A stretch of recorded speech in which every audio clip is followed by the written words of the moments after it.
तो मेरे पास आई हो किसी और के कहने पर, डॉक्टर पाटिल के। आखिर तुम लोग मुझे इतना अजनबी क्यों समझते हो? तुम बता सकती हो?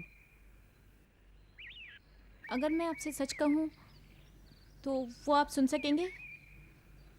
कैसा सच? आपसे कहने में डर लगता है अंकल। जब इतना कुछ कह दिया है तो ये भी कह दो। पापा के कारण। तुम्हारे पापा?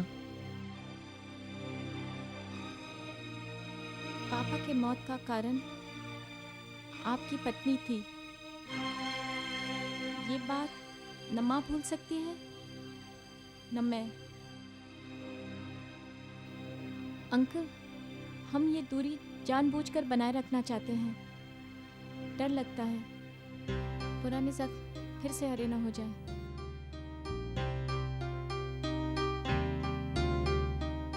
तुम्हें ये बात किसने बताई?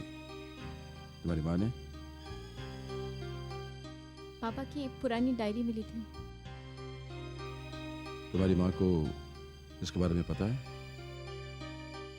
बताना ही पड़ा उनको, और कोई रास्ता भी तो नहीं था। और किसको पता है? आज नहीं तो कल सबको तो पता चल ही जाएगा ना अंकल। लड़कियां तेजी से बड़ी हो रही है और कछुआ से कुछ भी छुपाना बहुत मुश्किल है। मुझसे क्या चाहिए? मदद चाहिए अंकल। माँ को बचाने के लिए आपकी मदद चाहिए, प्लीज। अगर तुम्हें इतना कुछ मालूम है तो यह भी मालूम होना चाहिए कि तुम्हारी माँ की जान बचाने के लिए मैं अपनी जान भी दे सकता हूं।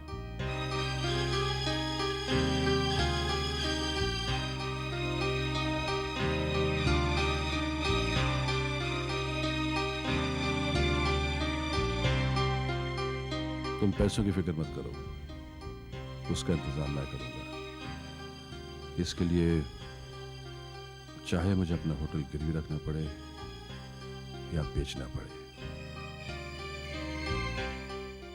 तुम फिक्र मत करो।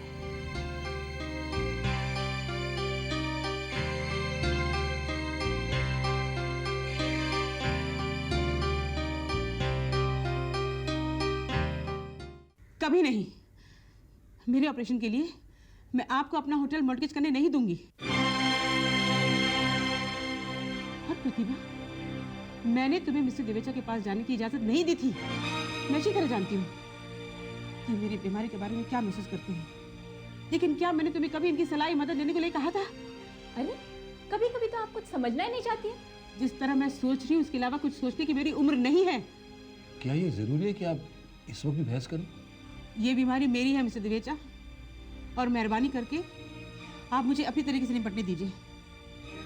मुझे पहले भी आपके वो 5 लाख रुपए चुकाने हैं जो आपने मेरे गारंटर की हैसियत से बैंक में चुकाए। मैं इस तरह आपसे पैसे नहीं लेते रह सकती हूँ, और खास तौर से जब आप अपने होटल को मॉडर्नाइज करने की बात कर रहे हैं, वो पैसा मैं हरगिज़ नहीं ले सकती।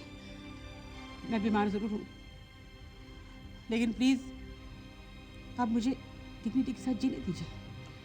डिग्निटी आपको ठीक नहीं करेगी और बैंक आपको फिर से लोन नहीं देगा। या तो आपको अपना फार्म बेचना पड़ेगा या आपको मुझसे पैसे लेने होंगे, और मैं पैसे कहां से लाता हूं इससे आपको कोई वास्ता नहीं है। लेकिन मैं जीऊं या मरूं, इससे पूरे तौर से मेरा अपना वास्ता है। देखिए मिसेस संपत, जो मर जाता है वो तो मर ही जाता है, लेकिन जो लोग पीछे रह जाते हैं वो जीते जी मर जाते हैं। और ये बात आपको भी पता है और मुझे भी पता है। आपको जीना पड़ेगा मिसेस संपत, किसी और के लिए नहीं तो अपनी बेटियों के लिए जीना पड़ेगा आपको।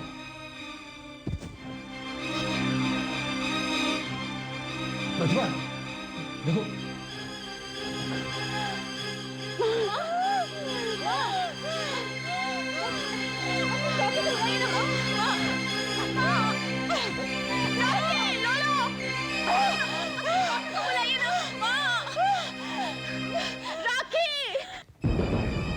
आराम से आराम से।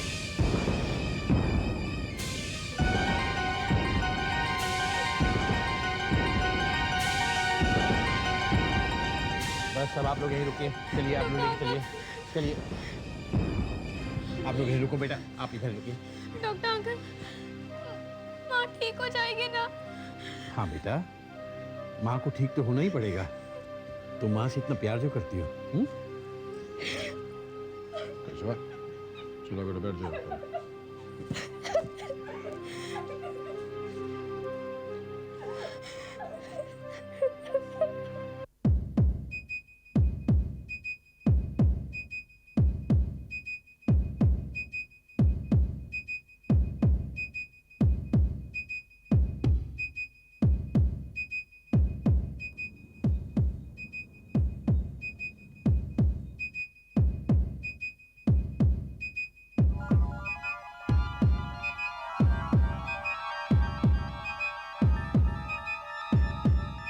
सर आपका फोन है।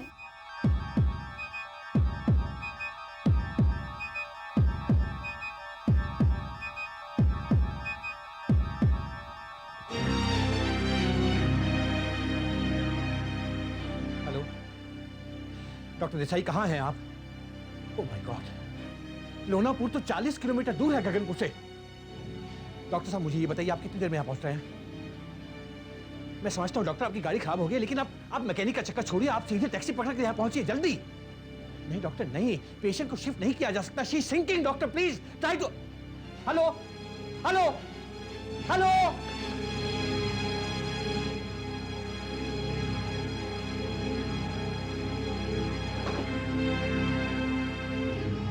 This is bloody ridiculous.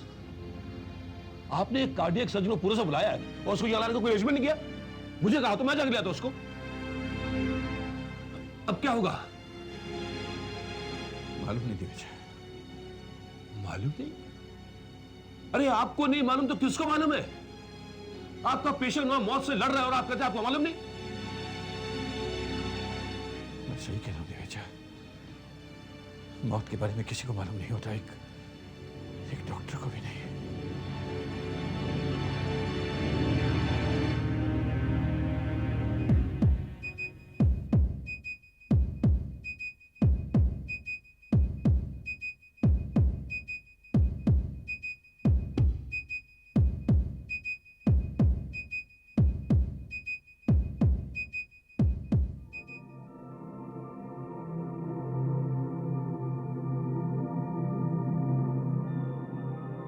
किरण,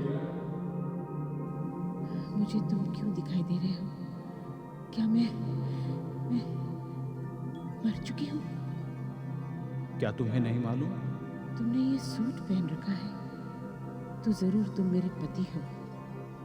मैं बार बार सोचती रही हूँ कि मैं जिंदा हूँ। क्यों मर गए तुम? क्यों? मेरे पास और कोई रास्ता नहीं था किरण। जब सुचित्रा मरी तो मैं भी मर गया था। मरना तो बहुत आसान है। तुम दोनों ने सिर्फ अपनी तकलीफ के बारे में सोचा। मौत तुम्हें आजाद कर सकती है किरण। क्या तुम आजादी नहीं चाहती?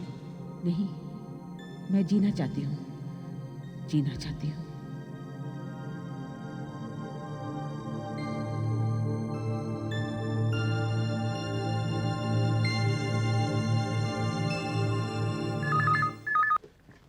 हेलो, हाँ डॉक्टर देसाई। अच्छा टैक्सी मिल गई? Okay okay, wonderful, thank you. मिल गई टैक्सी? हाँ टैक्सी तो मिल गई है, लेकिन ठीक से पहुंच जाएं ये लोग। बरसात की वजह से जो हालत हो रही है सड़कों की।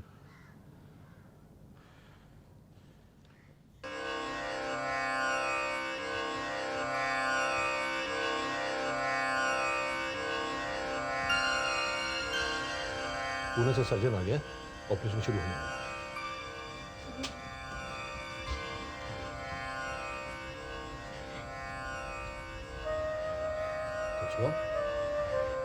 तो क्या कर रही है? मैं प्रार्थना कर रही हूँ। हम सब प्रार्थना कर रहे हैं। दिवेचा अंकल, अगर आप भी प्रार्थना करेंगे तो आपकी सारी परेशानियां दूर हो जाएंगी। यही तो मेरी परेशानी है कि मैं अपनी परेशानियों को भूल नहीं सकता। तब तो आप बड़े दुखी इंसान है दिवेचा अंकल।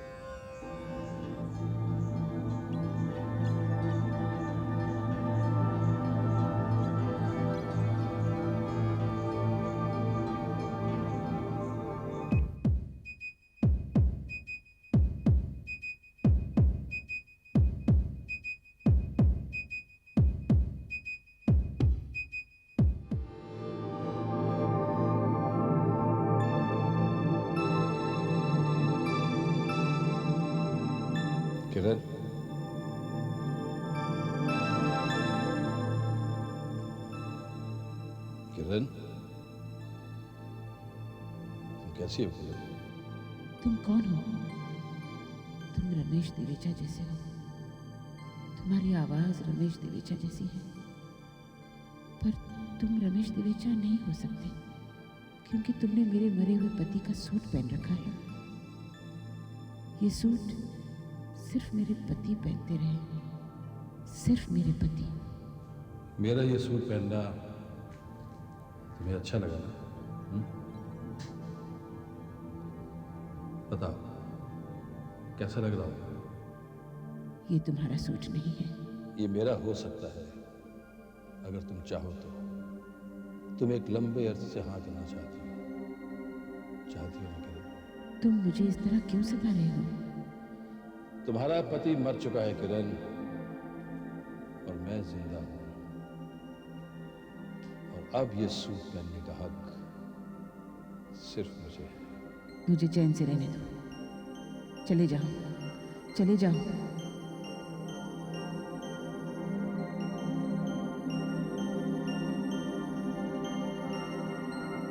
तुम क्यों चले गए?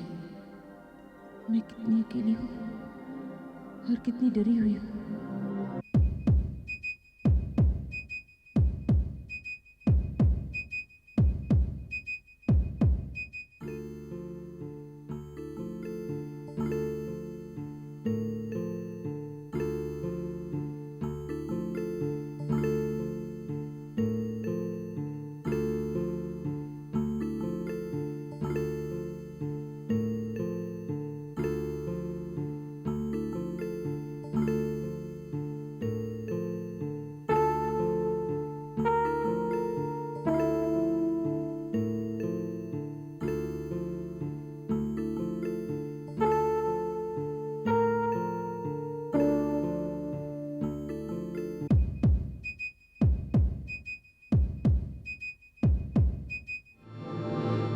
फसल अच्छी हुई माँ, और हमने अपने सब कर्ज चुका दिए हैं। अब तुम शांति से मर सकती हो माँ, शांति से मर सकती हो। माँ, मैं पास हो गई हूँ। अब मैं ग्रेजुएट हूँ। मेरी 3rd क्लास आई, मगर मेरे दोस्त ने कहा ग्रेजुएट तो आखिर ग्रेजुएट होता है। माँ, अब तुम्हें मेरी चिंता करने की कोई ज़रूरत नहीं है। तुम शांति से मर सकती हो। मैं बदल गई हूँ माँ, मैं बहुत अच्छी लड़की बन गई हूँ। तुम्हारे कहने पर मैंने अपने सारे बॉयफ्रेंड्स छोड़ दिए हैं। आजकल मैं फार्म पर दीदी की मदद करती हूँ। तुम्हारी मौत ने मुझे समझदार बना दिया है माँ।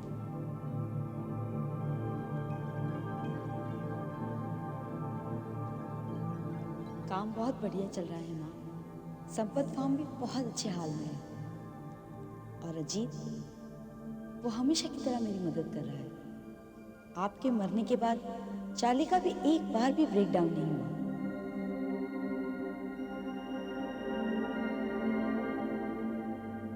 माँ, मरने के बाद कैसा लग रहा है?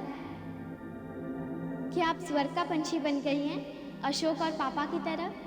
बुद्धिराम कहता है कि उसे आपकी आवाज़ अक्सर सुनाई देती है, पर मैंने तो आपकी आवाज़ एक बार भी नहीं सुनी।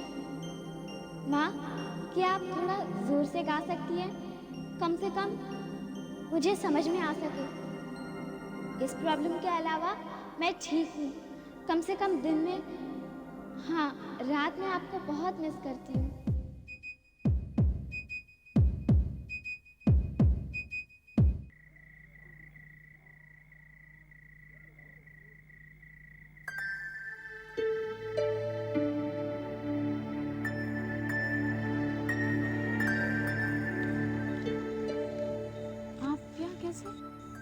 वो पापा घर पर नहीं आए तो मैं पता करने चला आया कि उन्हें देर कैसी होगी। यहाँ आया तो पता चला कि आपकी माँ बहुत बीमार है, पर घबराने की कोई बात नहीं है। पापा कह रहे थे कि वो बहुत जल्द ठीक हो जाएंगे।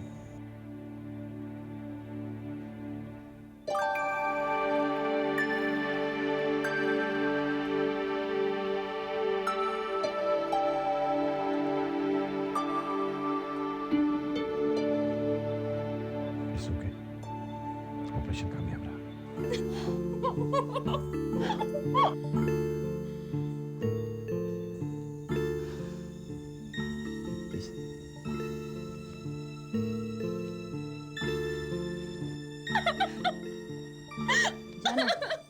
देख के आ। अंकल, हाँ बेटा। Uncle thank you so much.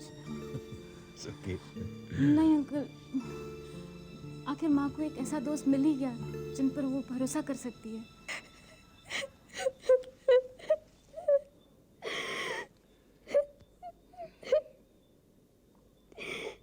बेटा, माँ की सही हालत जानने के लिए अभी कम से कम 72 घंटे और लगेंगे। इतना बड़ा ऑपरेशन, वो सब कामयाब हो गया, ठीक ठाक हो गया। अंकल ये बहुत बड़ी बात है हमारे हाँ लिए। बेटा, ये